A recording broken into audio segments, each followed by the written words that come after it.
เห็นไหมว่าสบายดีไอ้เยี่ยมในสีงามก่อนว่าไปทางใดก็ให้เล่นรถเล่นน้ำก็ให้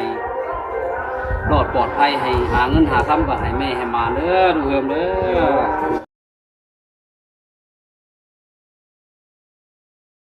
นี่แม่ขายเครื่อง นี่แม่ขายเครื่องตัวยังอันนี้ กินจุ๊บ เป็นแต่งตัวงามแท้มันนี่ กินจุ๊บ สีสันอลังการแท้อันนี้สีส้มอันนี้สีแดง มันหาส่งมาเห็น หาเสือมาเห็น เห็นต้องใส่กระโปรงสีสุก อากระโดดลงไปส่งพระบ่มีบัตรบ่สวัสดีป้าลุงก่อน ป้าอยากกินจุ๊บ กินเอาตากินนี่ของปากน้องกินนะยันติดน้องกันหรอก ตะบวงไหม น้องแปลวงไปน้องก็น้องเป็นไข่ช้ำ เอาไม้กันน้ำเลิศ ไข่แต่เมื่อวานนี่ ตีกัน นี่เอ้ยสวัสดีป้าลุงเลยลูกไข่รับสงกรานต์เลยต้อนรับปีใหม่เลยลูกสาวแม่บอกโอเคให้ถ่ายคลิปดิไปจะให้แม่เก็บไว้ก่อนแล้วมันได้กินโจ๊กลูกล่ะเด็กใครกินแล้วล่ะพานี่ไปหน้าดีพาไปหาหมอเมื่อวานนี่ มือมาใส่ เหมือนกับเช้าแล้วที่ลูกโอ้คำใหญ่แท้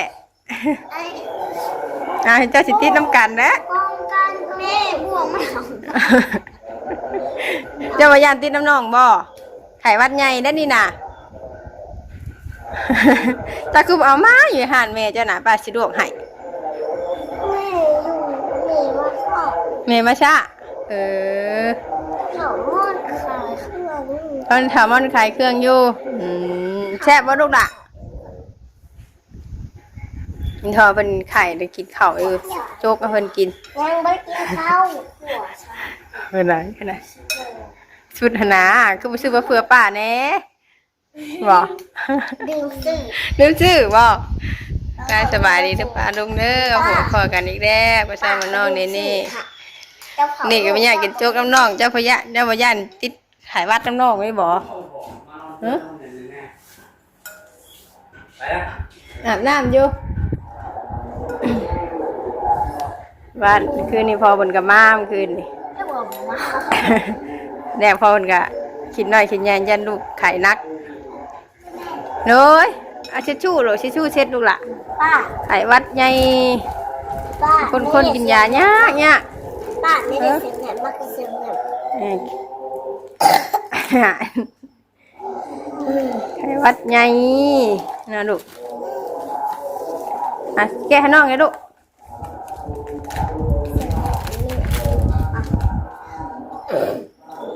สุขสันต์วันสงกรานต์เด้อป่าดุงเลยนี่ก็ใช้ได้ ถึงน้ำลูกเดี๋ยวไม่ได้ไปใช้แล้วนะลูกเนาะแต่ว่าตื่นมาวันนี้เพิ่นบ่ได้ไข่เพิ่นมันดินอยู่หน้ามือบ่ได้แอวแต่คืนนี่ก็เสียตัวเบิดคืนเพราะว่าเพิ่นกินยาได้หน่อยไม่ได้กินได้เต็มที่ ป้า เช็ดน้องกันลูกน่ะ ป้า เช็ดน้อง ป้าเนี่ยอยากกินไข่อยากกินยา แม่น้องกินยายากต่อไปเมื่อวานมันฉีดยาให้เข็มหนึ่ง เค็มเนยเป็นอะไร โอ้ให้เด้งหัวกะยังอยู่ยังบ่ร้อย ยังบ่ร้อยนั่นน่ะเนี่ยมาถามว่าเสียงเพลงมันจะเต้นแท้เลยเหรอบ่ให้เต้นให้ป้าลูกเมืองอย่าหาดุนี่เต้นได้ไหนเนาะเต้นมื้อหน้าเหรอบ่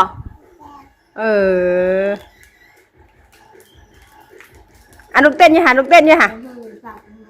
อันลูกเต้นลูกเต้นก็ได้นั่งเต้นเนาะ ติ๊กเดียว ติ๊กเกือบไร วันโลละโอ้พันเป็น พี่หมิ่นจะมีอยู่บ่มาอยู่บ่เอา เป็นเจ็บหัววะเนาะ เป็นไข่วัดใหญ่แซ่บบ่ลูกบ่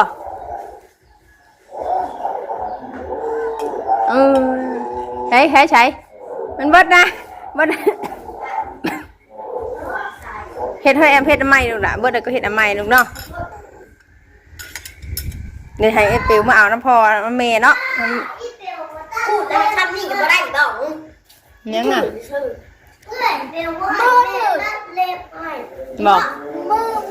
มือถึกดังบ่ไว้ให้เบิ่งหัน หม้อสุดดัง โอ้ยเซ็กซี่แท้นี่เฮ้ยบ่มันชื่อเซ็กซี่แท้นี่เฮ้ยไหนเบิดเลยโอ้เปลวเบิดเลยอันนี้ก็เปลวนั่นก็เปลว อ๋อมีคนงามแค่ไหนบอก นี่คนงามๆมึงเนี่ยน่ะ อุ้ย แต่งเต็มยศเลยบัดนี้เต็มสุดเลยสีสันดีๆนี่เฮ้ยแต่ป้าบ่มีหยังเลยป้านี่เฮ้ยหน้า เบิ่งลูก บอกป้าเบิ่งลูกบอกอืม อยากมาจากได้คือไอ้บ่ลูกน่ะ เอาบ่มีดิ ก็มีใครตุกตูมากกะ บอกให้ตัวงามบ่เด้อ ซื้อเห็นมันอยู่แต่เนี่ยค่ะเป็นนี่ของว่าชงนี่ค่ะอันนี้ของว่าชงจุ๊บแต่ว่า เชื่อนั่นน่ะบ่เชื่อว่ายน้ำบ่ เสืออีแม่สั่งมาอยู่เพื่อนสาวอะเด้ เออ มันเฮียเด้ ยัง อยากฝึกหามัน นี่ตัวนี้ตัวนี้นะลูกนี่นะ โบแมนตัวด้านหัดสีฟ้า มันเป็นสีฟ้าโบแมนสีน้ นี่ ทำไมต้องใส่ตัวนี้บอก ำแต่นี่เด็กเด็กใส่ ให้ชุดช่างพุ่นได้ลูกเนาะ ซ่าจับ จุดจังอะไร ป้า ฮะ ตอนเข้าไป คนงามหัว ป้าตอนเข้าไปเที่ยวประเทศไทยตอนแรกหน่อยอยู่ว่าเห็นสร้าง เป็นช่างได้บ่ยังตก ป้าเห็นสร้างแน่ มีเด้อมี เนี่ยประเทศไทย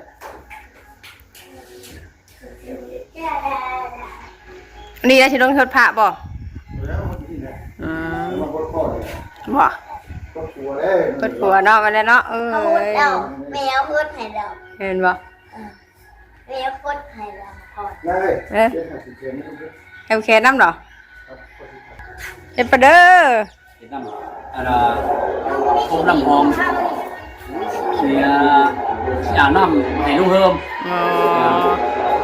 แต่ว่า เฮ้ยเดี๋ยวน่าเชื่อเห็นป้า โดนก็ไม่ยอมว่ะ ราคานี่ฮดนี่ชอยสีฮดพวกน้ำหอมนี่ บอก เออ ตืดแล้วสายตืดแล้ววันนี้เด้อมื้อนี้สายตืดอะไรนี่ ก่อนยอดกายก่อน สีมี3 มื้อเนาะ เอาหน้าไม่ในตัวลูก เอาเต็มคันเลยลูกก้าวก็ไปเอาโจ๊กบ้านที่จะบาสิลวกให้พอเหอะมากับมาเลิกเลยเมื่อคืนนี่ตี 1ดูบ่สบายก็วิ่งมาเลยอะ บอกว่าบ่มาก็ได้แบบมื้ออื่นยังมา ผมบ่ได้ได้นอนบ่รับตอนแรกก็ว่าสิอันว่าส่งผ้าอยู่เมืองสิโปนว่าตั้งใจไว้อีปีนี้นะ ลูกบ่สบายเข้ากระทันหันอันนี้โอ้ยว่ะก็เลยผิดคำเว้าเลยปีนี้ บ่เป็นหยังหรอกต้องเว้าบ่ได้พี่น้องเอ้ยบางเทื่อก็ได้ยังปีหน้าผ้าใหม่ก็ยังว่ากันอีกเทื่อนึงอ๋อมีแต่คนใช้เต็มสุดเต็มนี่แต่เราเป็นคนงามๆเลยเนาะโอ้โหเซ็กซี่ขนาดเลยโอ้ลูกบ่อยากใส่คือเพิ่นบ่ลูกก็นี่เลยนี่ ใครลูกตอนเข้าไปลูกตอนยังน้อยเข้าไปเที่ยวประเทศไทย โอ้ เห็นสร้าง โห แน่ ประเทศไทยนะลูก อันยังไงวันนี้ประเทศไทย เห็นสร้าง ฮะ จอก เห็นสร้าง มันจะ เน็ตจอกน้ำมีหน้าเลยน้ำหน้าก่อนฮะ เออ ไอเห็ดน้ำคันอันอบมาหด นะ คุณสามีแล้วไปเว้นไปก่อนไปก่อนกัน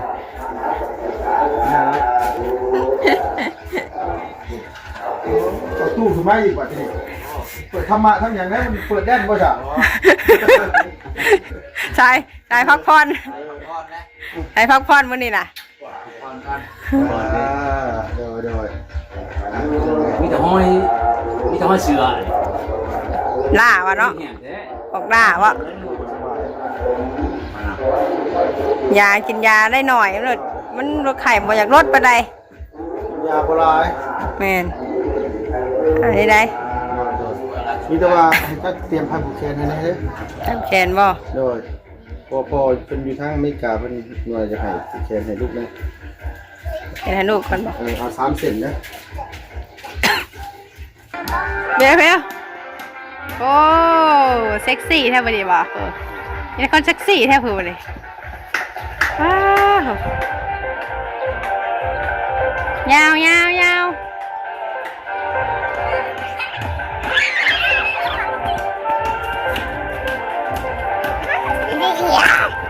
ทางนี้นี่เป็นใครเรียบร้อยบ่ได้ดินน้ำมือซ้ำวันนี้บ่จะไปเที่ยวใช่ไหมนี่ ไปเที่ยวสวนน้ำ แต่งตัวเซ็กซี่แท้ เด็กแต่ง อืม เด็กซิกซี่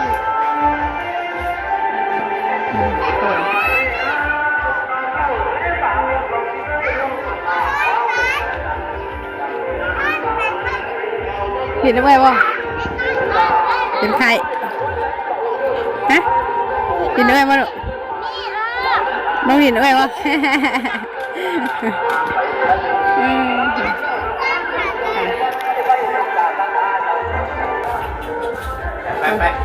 ไป เราไป ทำไมเนี่ยไปอาบน้ำวันนี้ของพายชันนี่ ห้องข่อยนะ ของวันนี้ มีรถเริ่ม ต้องเพิ่มใช่จ้ะคือบอกไอ้เพื่อจ้ะแน่เลยได้น่ะ เป็นยังนั่นอยู่ประเด็นยัง จังเลยถามก่อนน่ะ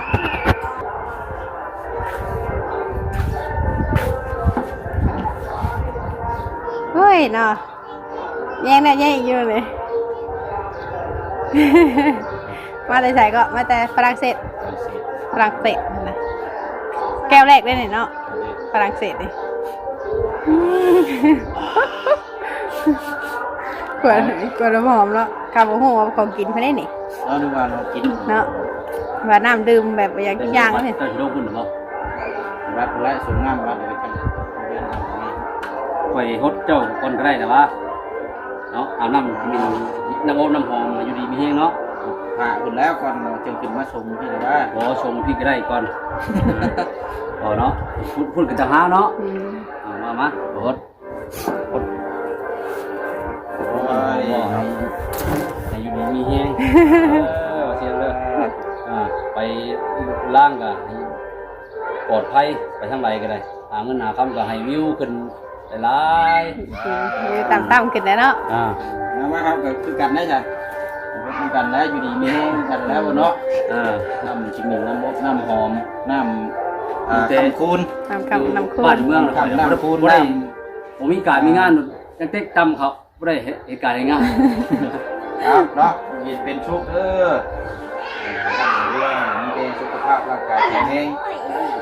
อีกอย่างกายมีแต่ประสบความสำเร็จปีใหม่เนาะมันยืนลำทุกรวยๆคำคูณมาแต่ คนหลานนะ จ่อยอ่ะ หลานก็ดีไม่แห้งหลานน้อยก็ไม่แห้งหมอยทิพย์ไปไก่ หนาวเนาะ หอยไก่วัดใหญ่หอยไก่เด้อ ใช่ดุใช้ไปใช้ เปลี่ยนชุดหรือเปล่านางน่ะ แม่เป็นไข่อันนี้ก็เป็นไข่แม่ไปอาบน้ำอยู่ผมใช้ดุ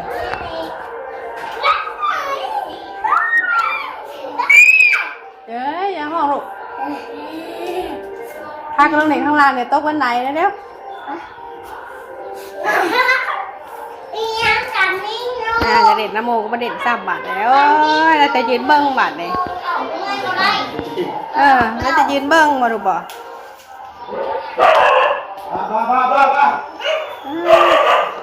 ปางนอกปะปางนอกบ่ดูปะ